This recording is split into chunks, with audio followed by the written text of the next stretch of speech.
Bismillahirrahmanirrahim. Assalamualaikum warahmatullahi wabarakatuh. Hamdan wa syukran lillah, amma ba'd. Apa kabar teman-teman SMP kelas 8? Semoga kalian dalam keadaan sehat walafiat. Kali ini teman-teman berjumpa lagi dengan Kak Rizal dalam pembelajaran Ismubah bab 1 Tarik. Temanya adalah As-Sabiqunal Awwalun. Nah, teman-teman, kali ini kita berjumpa dalam pembelajaran sejarah Islam, buku Ismubah bab 1, buku Tarik, teman-teman. Nah, sebelum kita belajar, alangkah baiknya kita berdoa terlebih dahulu agar pembelajaran hari ini bermanfaat dan dimudahkan oleh Allah. Berdoa mulai. Bismillahirrahmanirrahim. Rabbi zidni ilman warzuqni fahman. Berdoa selesai. Baik teman-teman, mari kita lanjut ke pembelajaran selanjutnya. Nah, ke tujuan standar kompetensi. Nah, standar kompetensinya adalah dapat menjelaskan sejarah berlaku kepribadian para sahabat as-sabiqunal awwalun. Nah, kompetensi dasarnya mengetahui sejarah singkat as-sabiqunal awwalun, mengetahui pengertian as-sabiqunal awwalun.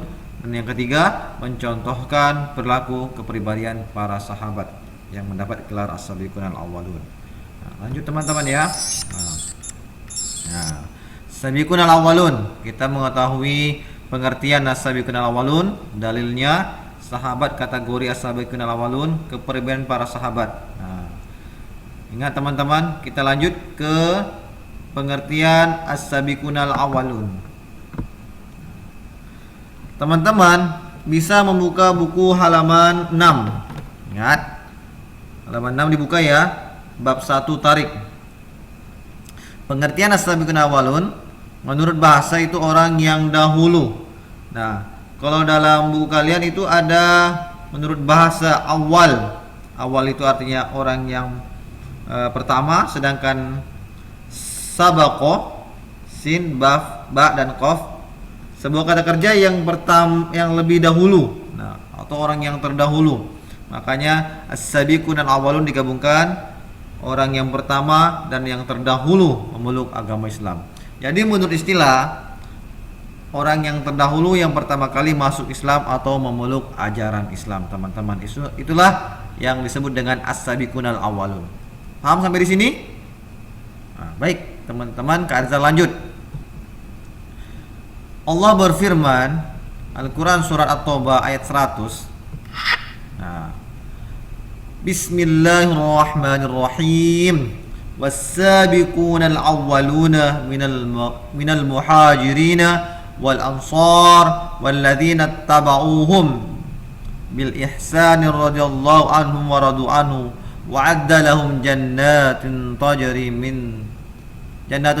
tahtil anhar khalidina fiha abada zalikal fawzul azim.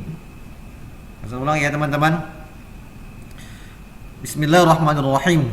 Was-sabiqunal awwalun minal muhajirin wal ansar walladzina tabauhum bil ihsan radhiyallahu anhum wa radu anhu wa'adda lahum jannatin tajri tahtal anhar khalidina fiha abada zalikal fawzul azim.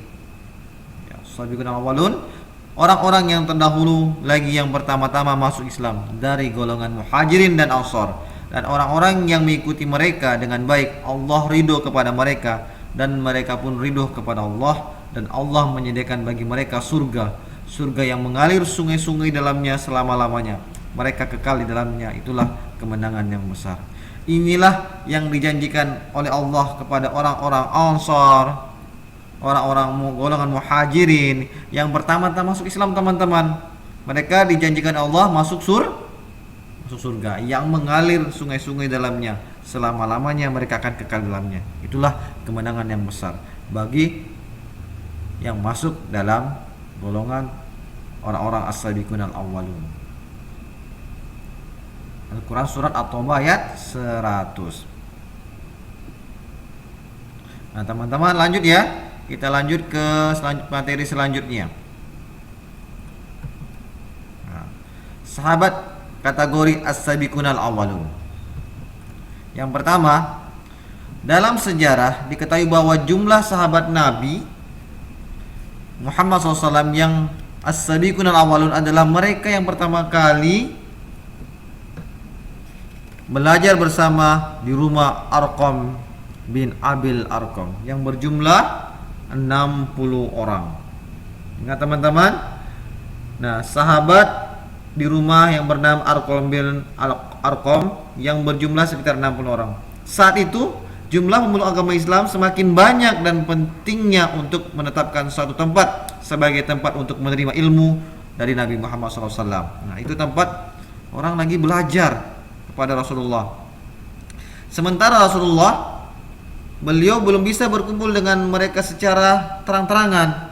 Maka ditetapkanlah rumah Al-Arqam bin Abil Arqam Al-Makhzumi sebagai markas dakwah tersebut, teman-teman. Ini tempatnya rumah Al-Arqam bin Abil Arqam. Ya. Nah, pusat dakwah di rumah Al-Arqam sebagai awal dakwah Nabi Muhammad SAW dilatar belakangi oleh konferensi antara orang-orang Quraisy. Nah, lanjut ya teman-teman ya. Kalian bisa membuka buku halaman 6. Nama sahabat. Yang pertama Khadijah binti Khalid, yang kedua Abu Bakar As-Siddiq, yang ketiga Ali bin Abi Thalib, yang keempat Bilal bin Rabah, yang kelima Thalhah bin Ubaidillah. Selanjutnya ada Utsman bin Affan, Umar bin Khattab, Abdullah bin Zubair, Abbas bin Abdul Muthalib, Sa'ad bin Abi Waqqas. Nah, ini 10. Selanjutnya lagi ada 11 Zubair bin Awam, selanjutnya Abdurrahman bin Auf, Zaid bin Harisa, Hamzah bin Abdul Muthalib, Muadz bin Jahal. Nah, selanjutnya lagi ada Arqam bin Abil Arqam. Nah, tadi rumahnya dijadikan sebagai tempat apa? Markas untuk menimba ilmu dari Nabi Muhammad SAW. Siapa namanya? Arqam bin Abil Arqam. Ingat teman-teman, belajar yang baik ya. Yang selanjutnya Ummu Aiman, Ammar bin Yasir, Ja'far bin Abu Thalib, Ubay bin Ka'ab. Nah, teman-teman, sahabat di atas semuanya memiliki karakter kepribadian yang layak menjadi uswatun hasanah bagi seluruh umat Islam. Mereka adalah orang-orang yang terbaik dan terpilih untuk menegakkan kalimat tauhid. Nah, teman-teman, kita harus menjadikan sahabat-sahabat yang bergelar as-sabiqunal awwalun sebagai suri tauladan yang baik. Kenapa? Nah, dengarkan baik-baik. Nah, kepribadian para sahabat as-sabiqunal awwalun, yang pertama Khadijah binti Khuwailid. Kenapa? Karena beliau adalah istri Rasulullah yang memiliki juang yang tinggi. Bagaimana tidak? Beliau telah mengorbankan seluruh hartanya untuk perjuangan Nabi Muhammad SAW. Khadijah menjadi penenang jiwa Nabi Muhammad SAW ketika beliau diangkat menjadi Rasul, teman-teman. Khadijah dengan penuh semangat menerima kenabian Nabi Muhammad SAW dan menyatakan keimanan. Tanpa Khadijah bagaimana? Ya, dia termasuk istri Rasulullah, pedagang kaya raya, dan hartanya juga disumbangkan untuk apa? Untuk berdakwah, mengembangkan syariat agama Islam. Ini teman-teman. Ya, dipelajari tentang Khadijah binti Khuwailid di buku Al-Islam Tariq halaman 8. Selanjutnya adalah Zaid bin Harisa. Nah, Zaid bin Harisa ini berasal dari kabilah Qalb yang penghuni sebelah utara Jazirah Arab. Di masa kecilnya ia ditangkap oleh sekelompok penjahat yang kemudian menjualnya sebagai seorang budak. Nah, teman-teman, singkat ya, Zaid bin Harisa melindungi Nabi Muhammad SAW dari tindakan penduduk Taif. Ketika itu Rasul berdakwah ke Taif, terjadi pengusiran, mengeroyoki, mengejek, memukul dan melempari Rasulullah dengan batu. Akibatnya tubuh Rasulullah penuh luka dan berlumuran darah. Nah, akibat terjadinya itu, Zaid bin Harisa pada waktu melindungi Rasul juga menderita luka yang cukup parah. Sekujur tubuhnya berlumuran darah. Itulah sahabat yang bernama Zaid bin Harisa. Ini sangat singkat Kak Rizal jelaskan.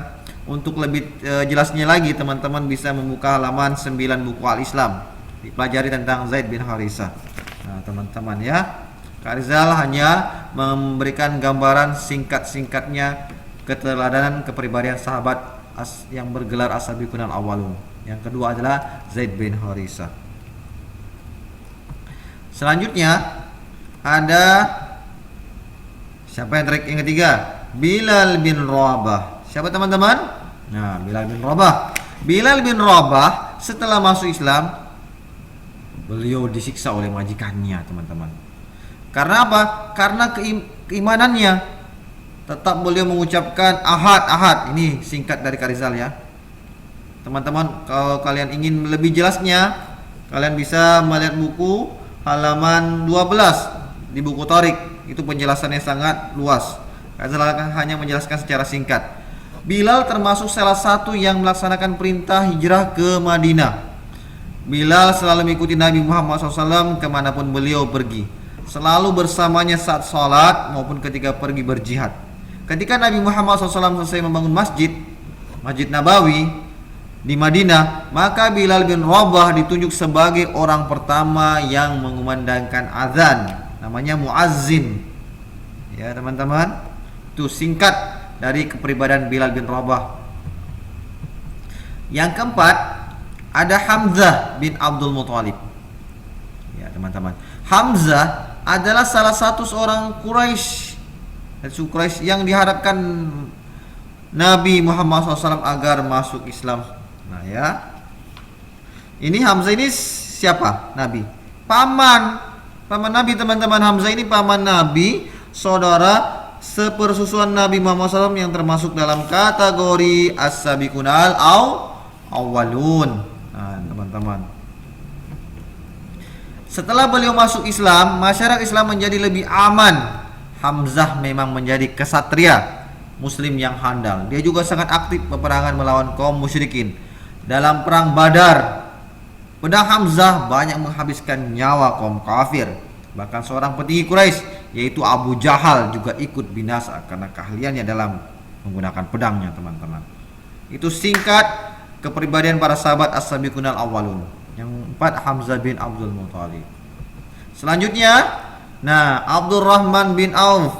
Siapa sih Abdurrahman bin Auf? Untuk lebih jelasnya teman-teman, kalian buka buku halaman 19 bab 1. Abdurrahman bin Auf. Abdurrahman bin Auf saudagar kaya raya. Beliau gemar menginfakkan hartanya. Tapi ada cerita yang sangat panjang tentang Abdurrahman bin Auf ketika beliau sebelum menjadi kaya. Tentunya teman-teman bisa melihat buku halaman 19. Nah, ketika Nabi Muhammad SAW membutuhkan banyak dana untuk menghadapi tentara Rum dalam perang Tabuk, Abdurrahman bin Auf menjadi salah satu pelopor dalam menyumbangkan dananya. Ia menyerahkan 200 uqiyah emas. Satu uqiyah emas itu nilainya 40 dirham. Masya Allah, gak kebayang itu. Satu dirhamnya, satu uqiyah emas 40 dirham. Satu dirham berapa? Satu dirham itu bisa membeli satu kuda, teman-teman. Masya Allah.